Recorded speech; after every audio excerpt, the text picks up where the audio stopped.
రిషి దగ్గరికి వస్తుంది వాళ్ళ మరదలు సరోజ. ఏంటి బావా, ఆ అమ్మాయి నిన్ను రిషి అంటుంది. పైగా నిన్ను చూడగానే ఆ ముఖంలో చెప్పలేని ఆనందం. ఏంటి బావా, నీకేమైనా గతముందా అని అంటుంది. ఏ ఆపు. ఆ మేడం తలకి బాగా గట్టిగా దెబ్బ తగిలింది.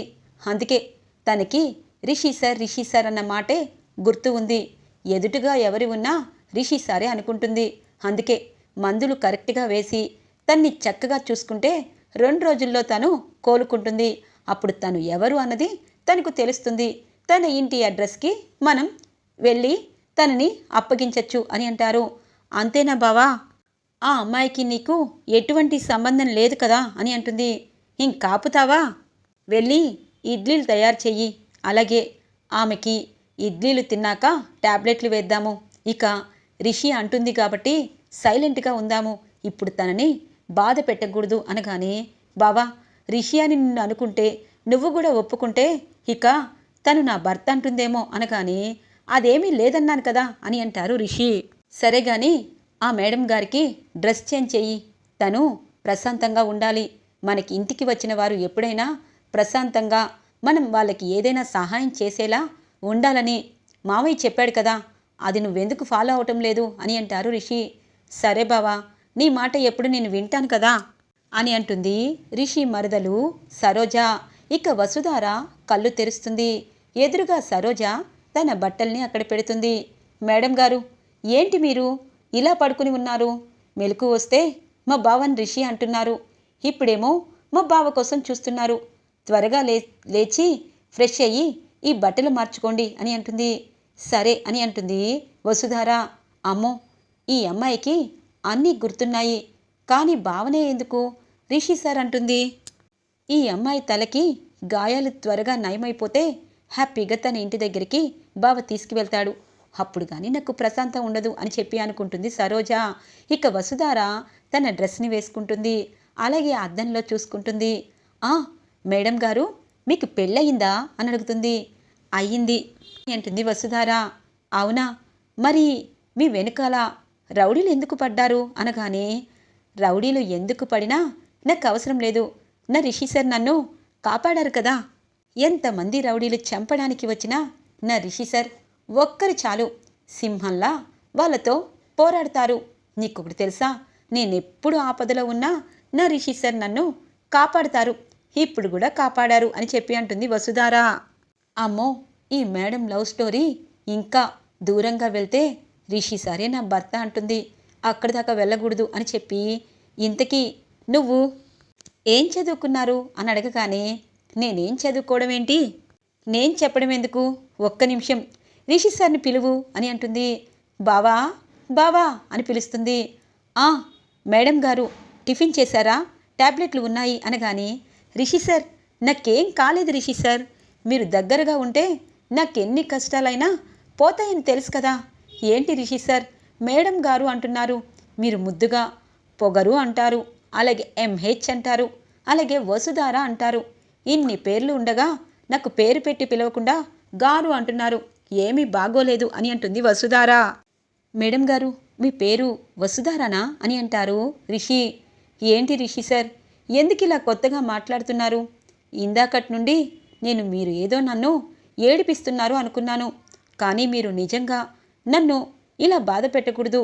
నాకు దెబ్బ తగిలినా నాకు మీరు గుర్తులేరా ఏంటి? మీకు నేను గుర్తురానా? మన ప్రేమ ఎలాంటిది అన్నది నాకంటే ఎక్కువగా మీకే తెలుసు కదా అని అంటుంది వసుధార. ఇక సరోజ కోపంగా రిషి వైపు చూస్తూ ఉంటుంది. ఇక తనకి సైగ చేసి, అవును మేడం గారు, నాకు మీరు, మీకు నేను బాగా తెలుసు. అందుకే టిఫిన్ చేయండి, తర్వాత టాబ్లెట్ వేసుకోండి, మీ ఆరోగ్యం మాకు ముఖ్యం అనగానే, సరే రిషి సార్, ఎందుకంటే మీకు జ్వరం వచ్చినా నేను అలాగే చూస్తాను. నాకేది జరిగినా మీరు ముందుంటారు. మీ మాట వినకుండా ఎప్పుడైనా విన్నానా? అందుకే మీరు చెప్పినట్టే టిఫిన్ చేస్తాను అని చెప్పి టిఫిన్ తింటూ, రిషి సార్, మీరు టిఫిన్ తిన్నారా అని అడుగుతుంది. తిన్నాను అనగానే, ఇక టిఫిన్ చేశాక టాబ్లెట్లు ప్రేమగా వేస్తారు రిషి. వసుధారకి చాలా హ్యాపీగా ఉంటుంది. ఇక సరోజను చూసి, చూడమ్మా, నువ్వు కొంచెం సేపు బయట ఉంటే రిషి సార్కి కొన్ని విషయాలు చెప్పాలి అని అంటుంది. ఇక కోపంగా చూస్తుంది. సరోజ బయటికి వెళ్ళు, తన అడ్రస్సు అని అంటారు. సరే బావా అని చెప్పి బయటికి వెళ్ళిపోతుంది సరోజ. ఇంతలో ఇక రిషి నాయనమ్మ, ఏంటే సరోజ, ఆ అమ్మాయి వచ్చినప్పటి నుండి నువ్వు నిప్పులపై నడుస్తున్నావు, ఏమైంది అని అడుగుతుంది. చూసావా అమ్మమ్మ, బావ నావాడని ఎప్పటి నుండో నేను కర్చీఫ్ వేసుకుంటే ఆ అమ్మాయి, అదే ఆ మేడం గారు రిషి సార్ అని తెలియని పేరుతో పెట్టి ప్రేమగా పిలుస్తుంది. బావకి నేనంటే ఇష్టమో లేదో నాకు తెలీదు, కానీ బావంటే నాకు చచ్చే అంత ఇష్టం. అమ్మా నాన్నకి బావంటే ఇష్టం లేకపోయినా అమ్మా నాన్నని ఒప్పించి పెళ్లి చేసుకోవాలనుకున్నాను. కానీ ఇప్పుడు అమ్మా నాన్న ఊర్లో లేరు, రేపు వస్తారు. ఆ కొత్త అమ్మాయిని చూసి ఇక మన బావకి ఆ అమ్మాయికిచ్చి పెళ్లి చేసినా చేస్తారు. ఎందుకంటే బావకి నాకిచ్చి పెళ్లి చేయడం ఇష్టం లేదు కాబట్టి. అందుకే అమ్మా నాన్న రాకముందే ఆ అమ్మాయిని పంపించేద్దాము అని అంటుంది. చూడు సరోజ, దేవుడు ఎప్పుడు ఎలా మనుషుల్ని కలుపుతాడో తెలీదు. నీకు మీ బావంటే ఇష్టం, మీ బావకి నువ్వంటే ఇష్టం ఉంటేనే పెళ్లి జరుగుతుంది. మరి నువ్వు ఎంత ఆరాటపడినా జరగదమ్మా. ఆ కొత్త అమ్మాయికి మన అవసరం ఉంది. తన తలకి బలమైన గాయం తగిలింది. తనకి తనేంటో తెలియటం లేదు. బావలో తను రిషిని చేసుకుంటుంది. అందుకే రిషి సార్ అంటుంది. అంత చిన్న లాజిక్ని పట్టుకొని నువ్వు రంగానే తనతో వెళ్ళిపోతాడని అంటున్నావు. తప్పు అనగానే, అంతేనా నానమ్మా అని అంటుంది ఇక రిషి మరదలు సరోజ. సరోజ వెళ్ళిపోయింది. ఇప్పుడు చెప్పండి మేడం గారు అని అంటారు. సార్, మీరు మేడం గారు అనద్దు సార్, కానీ మీకోసం డిబిఎస్టి కాలేజ్ ఎదురు చూస్తుంది సార్. మీరు అనుకున్న ఇప్పటిదాకా ఉన్న వసుధారాకి పరీక్ష మొదలైంది. మీరు లేరు, మీరు చచ్చిపోయారు అని చెప్పి అందరూ నన్ను బాగా టార్చర్ చేస్తున్నారు. కానీ నా మనసు నిజం చెప్తుంది కదా సార్, మీరు ఎక్కడో ఒకచోట బ్రతికి ఉన్నారని. అందుకే మీకోసం వెతుక్కుంటూ వచ్చేశాను. ఇంతలో మీరు నాకు కనిపించారు. ఇక ఆ దేవుడు కూడా మిమ్మల్ని డిబిఎస్డి కాలేజీకి రాకుండా అడ్డుకోలేడు. అందుకే రేపు మనం మన కాలేజీకి వెళ్దాము. నా రిషి సార్ బ్రతికే ఉన్నాడని వాళ్ళందరికీ చెప్పాలి. మీరు మళ్ళీ డిబిఎస్డి కాలేజ్ ఎండీగా ఉండాలి. అదే సార్, అదే నా కల. నిజంగా నాకు పిచ్చేమో అనుకుంటున్నారేమో. కాదు సార్, కాదు. నేను మీకోసమే బ్రతికి ఉన్నాను. నా రిషి సార్ నా దగ్గర ఉన్నారు అని తెలిసినప్పటి నుండి నా మనసు ఆగటం లేదు అనగానే, ఏంటి ఈ మేడం గారు ఇంత డీప్గా మాట్లాడుతున్నారు? నేనొక ఆటో డ్రైవర్ని కదా, నా కోసం డిబిఎస్డి కాలేజ్ ఎదురు చూడడం ఏంటి? ఏమైంది? పాపం తన తలకి బలమైన గాయం తగిలింది, అందుకే అనుకుంటా ఇలా మాట్లాడుతుంది. అసలు రిషి అని పిలుస్తుంది. ఇంతకీ రిషి తనకి ఏమవుతారు అని చెప్పి, ఇంతకీ రిషి సార్ మీకేమవుతారు మేడం అని అడుగుతారు. రిషి సార్, ఏంటి ఆ మాటలు? మీరు నాకేమవుతారు అంటారేంటి? మీరు నా భర్త కదా. ఇంక నేనేమి చెప్పను రిషి సార్. మీరు నాతో పాటు మన కాలేజీకి రేపు వస్తున్నారు, అంతే. ఇక్కడ ఉండి మీరు ఏం చేస్తున్నారో నాకు తెలీదు, కానీ మన కాలేజీకి మీరు వస్తున్నారు. రేపు మనం వెళ్తున్నాము అని అంటుంది వసుధార. ఎక్కడికి మేడం అనగానే, అయ్యో, మీరు నాతో పాటు వస్తే తెలుస్తుంది. అంతే రిషి సార్, టైంకి భోజనం చేయాలి. అలాగే మీకు నచ్చిన అన్ని అలవాట్లు అంటే ఎక్సర్సైజ్ అన్నీ మీకు గుర్తున్నాయి కదా, అవన్నీ చేయండి. మళ్ళీ మా పాత రిషి సార్ నాకు కనిపించాలి, అంతే. ఈ తాయెత్తు మీకు నచ్చితే ఉండనివ్వండి అని అంటుంది వసుధార. ఏమో పాపం ఈ మేడం గారు ఎవరిని ఎవరంటుకుంటున్నారో, కానీ మేడం గారు చెప్పింది కూడా నిజమేనేమో. అక్కడ నిజంగా రిషి సార్ ఉన్నారేమో. ఇక వాళ్ళకి ఆమెని అప్పగిస్తే సరిపోతుంది. రేపు మనం మీరనుకుంటున్న కాలేజీకి వెళ్దాం మేడం, సరేనా అని అంటారు.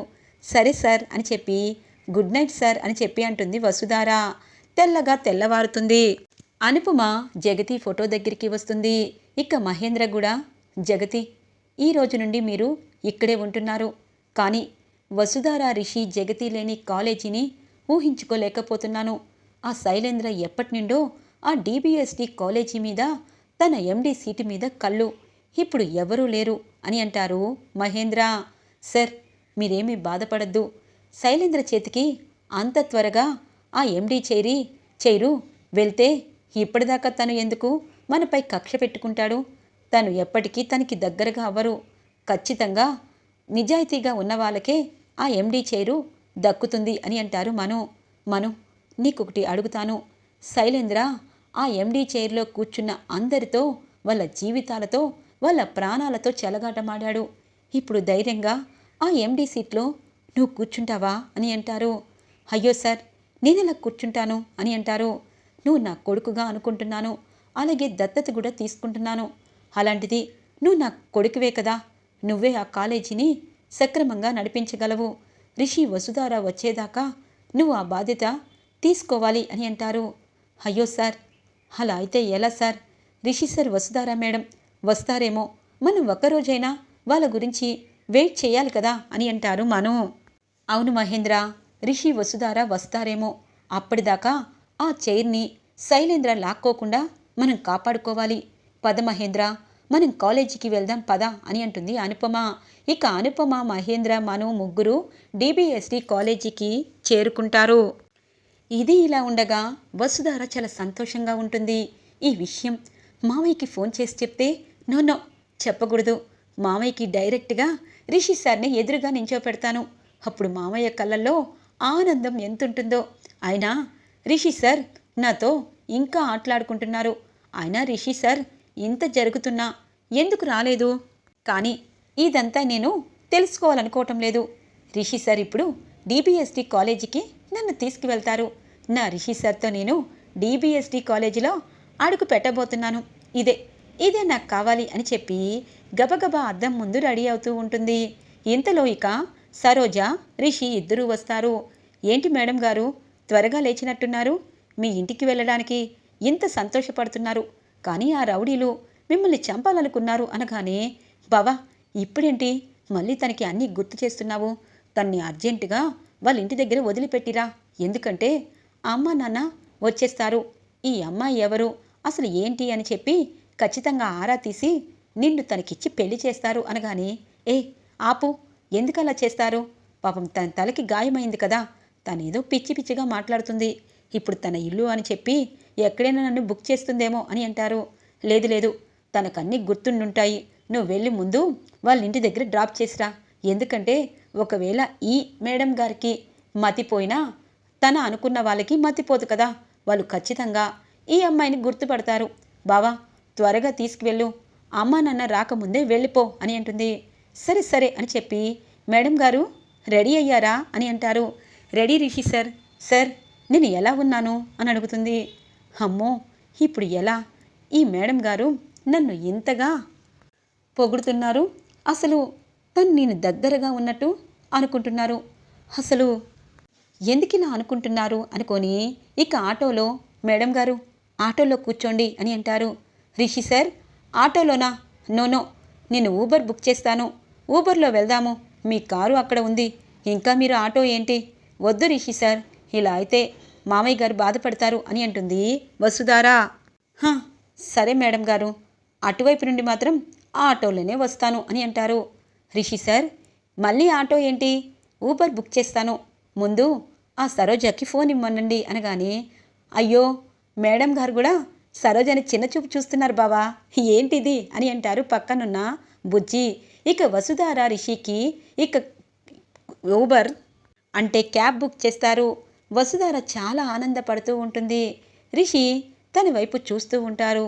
ఏంటి ఈ మేడం గారికి ఇంత ఆనందపడుతున్నారు? అసలు ఈ మేడం గారి అసలు ఎవరు? ఈ మేడం గారు దేనికి నన్ను రిషి అంటున్నారు? ఇప్పుడు తను చెప్పిన ప్రకారమే డిబిఎస్డి కాలేజీకి వెళ్తున్నాము అని చెప్పి ఇక రిషి వసుధారని చూస్తూ ఆలోచిస్తూ ఉంటారు. ఇక డిబిఎస్డి కాలేజీ వచ్చేస్తుంది. ఇది ఇలా ఉండగా దేవయాని, శైలేంద్ర, ఫణీంద్ర, మహేంద్ర అలాగే ఇక మను, అనుపమ కాలేజీకి చేరుకుంటారు. ఇక దేవయాని అంటుంది, రిషి వసుధార లేరు, ఇక మన అబ్బాయే ఎండి సీట్లో కూర్చోవాలి. ఇక మహేంద్ర మనుని, అనుపమని తను అనుకుంటారు. తను అనుకున్న వాళ్ళు ఎవరూ ఇక్కడ లేరు. మళ్ళీ ఈ కాలేజీని ఒంటరిని చేయకూడదు, అందుకే నా కొడుకే డిబిఎస్డి కాలేజ్ ఎండిగా ఉంటారు. చెప్పండి, ఇంకా మీరెందుకు మొహమాట పడుతున్నారు అని అంటుంది దేవయాని.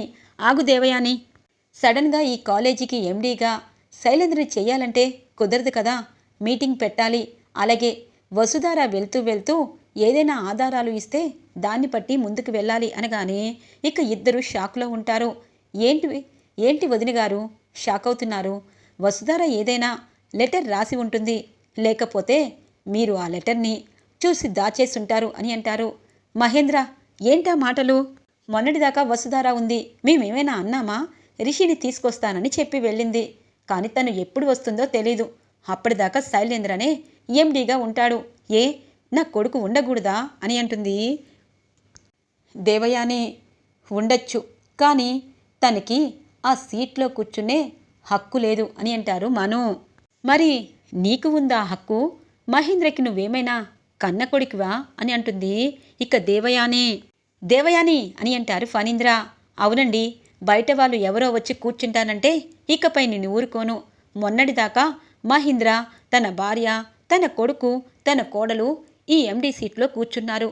ఇప్పుడు ఈ ఎండీ సీటు ఖాళీగా ఉంది. నా కొడుక్కి అవకాశం ఇవ్వకపోతే ఇక తల్లిగా మీరు తండ్రిగా వేస్టే అని అంటుంది దేవయాని. లేదు వదిన గారు, ఆ సీట్లో ఎవరూ కూర్చోకూడదు. రిషి వసుధారాకే ఆ సీటు సొంతం. అలాగే ఆ ఎండీ సీటుకి అర్హులు వాళ్ళే అనగానే వాళ్ళిద్దరూ ఎక్కడ ఉన్నారు మహేంద్ర? వాళ్ళిద్దరూ ఉంటే ఇప్పుడు ఈ సీటు ఖాళీగా ఎందుకుంటుంది? ఇప్పుడేమైనా వాళ్ళు క్యాబ్ బుక్ చేసుకొని ఈ కాలేజీకి వస్తున్నట్టు మాట్లాడుతున్నావేంటి అనగానే వదిన గారు, ఎప్పుడు ఏదైనా జరగచ్చు. ఎందుకంటే నా కోడలు మొండిది. ఖచ్చితంగా వసుధార రిషిని తీసుకొస్తుంది. అప్పటిదాకా కాలేజీకి అందరూ సమానంగా వర్క్ చేయాలి అని అంటారు. అవసరం లేదు మామయ్య, నేను నా రిషి సార్తో వచ్చేశాను అని అంటుంది వసుధార గొంతు వినబడగానే ఇటు శైలేంద్ర, దేవయాని షాక్ అయిపోతారు. మహేంద్ర, అనుపమ, మను సంతోషపడతారు. అమ్మ వసుధార అనగానే మావయ్య బాధపడద్దు, మన రిషి సార్ కోసం వెళ్ళాను, తీసుకుని వచ్చాను. రిషి సార్ రండి అని అంటుంది. రిషి లోపలికి వస్తారు. ఒక్కసారిగా రిషిని చూసి అందరూ షాక్ అయిపోతారు. మహేంద్ర కళ్ళ వెంట ఆనంద బాష్పాలు వస్తూ ఉంటాయి. నాన్న రిషి అని చెప్పి పరుగున వచ్చి కౌగిలించుకుంటారు. ఒక్కసారిగా రంగాగా పేరు పార్చుకున్న రిషి షాక్ అయిపోతారు. నాన్న రిషి, నిన్ను వసుధార తీసుకువచ్చింది అని చెప్పి ఫణీంద్ర కూడా రిషిని ఇక కౌగిలించుకొని ఏడుస్తూ ఉంటారు. ఇక మను, అనుపమ అందరూ హ్యాపీగా ఉంటారు. ఇటువైపు శైలేంద్ర అలాగే దేవయాని షాక్లోనే ఉంటారు. ఇటు వసుధార చచ్చింది అనుకున్నారు, అటు రిషి ఆల్రెడీ చనిపోయారు అనుకున్నారు. కానీ ఇద్దరు ఇలా తిరిగి రావడంతో ఘోరంగా బాధపడుతూ కుప్పకూలిపోతారు. ఈరోజు ఎపిసోడ్ ఇలా ఇంట్రెస్టింగ్గా ఎండ్ అవుతుంది ఫ్రెండ్స్. రాబోయే ఎపిసోడ్స్ కోసం మా ఛానల్ని సబ్స్క్రైబ్ చేసుకోండి. Thanks for watching friends.